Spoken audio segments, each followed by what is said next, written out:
How to start investing in stocks in 2024. Have you ever wondered how to make your money work for you? Investing in stocks can be a powerful way to grow your wealth, but getting started can feel overwhelming.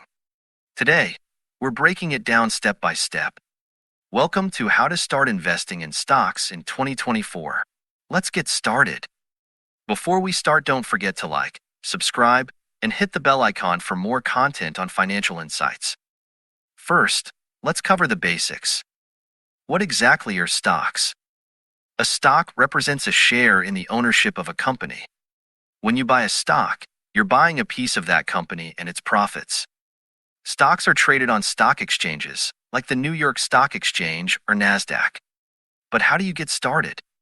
Here's a step-by-step guide to investing money in the stock market to help ensure you're doing it the right way. 1. Determine your investing approach. The first thing to consider is how to start investing in stocks the right way for you. Some investors choose to buy individual stocks, while others take a less active approach. Try this. Which of the following statements best describes you? I'm an analytical person and enjoy crunching numbers and doing research. I hate math and don't want to do a ton of homework. I have several hours each week to dedicate to stock market investing. I like to read about the different companies I can invest in, but I don't have any desire to dive into anything math-related. I'm a busy professional and don't have the time to learn how to analyze stocks. The good news is that regardless of which of these statements you agree with, you're still a great candidate to become a stock market investor. The only thing that will change is the how. Here's your first big decision point. How do you want your money to be managed? For those interested in investing, there are a few options to consider. 1. Investment manager. This option is suitable for those who want minimal involvement in investing and have limited knowledge in the field.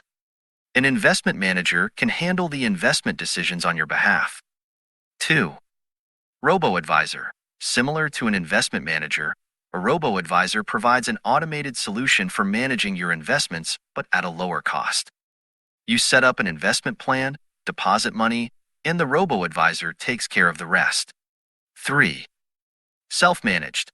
This option is ideal for individuals with knowledge and time to make their own investment decisions. It involves opening a brokerage account to buy and sell stocks.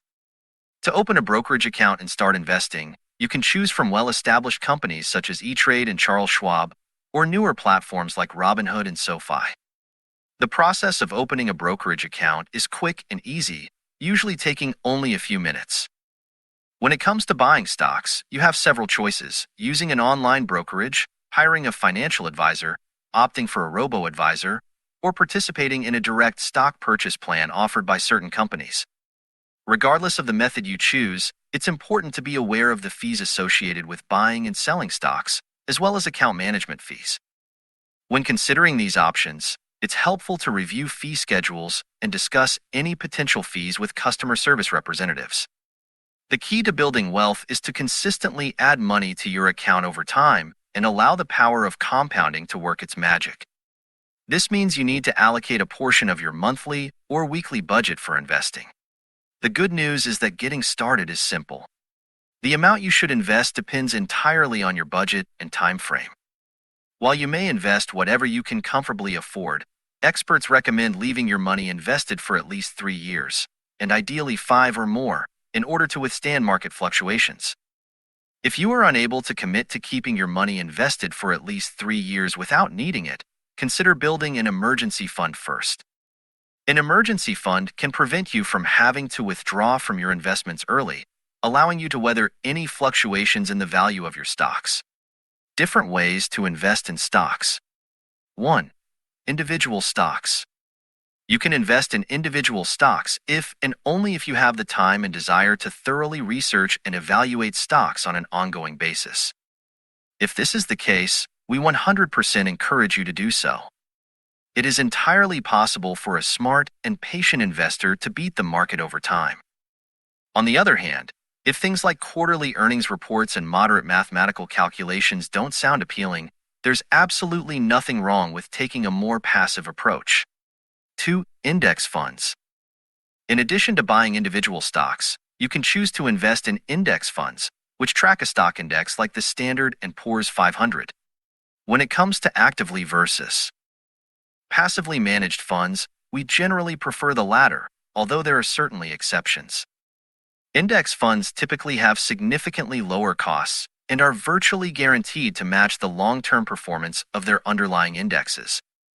Over long periods, the Standard and Poor's 500 has produced total annualized returns of about 10%, and performance like this can build substantial wealth over time. 3. Robo-advisors. Finally, another option that has exploded in popularity in recent years is the robo-advisor. This is a brokerage that essentially invests your money on your behalf in a portfolio of index funds appropriate for your age, risk tolerance, and investing goals. Not only can a robo-advisor select your investments, but many will also optimize your tax efficiency and make changes over time automatically. Investing in stocks is a powerful way to build wealth over time. By understanding the basics, setting clear goals, and staying disciplined, you can navigate the stock market with confidence. Remember, the key is to start early, stay informed, and think long-term. Thank you for watching How to Start Investing in Stocks in 2024. If you found this video helpful, please like, subscribe, and hit the bell icon for more financial insights. Happy investing!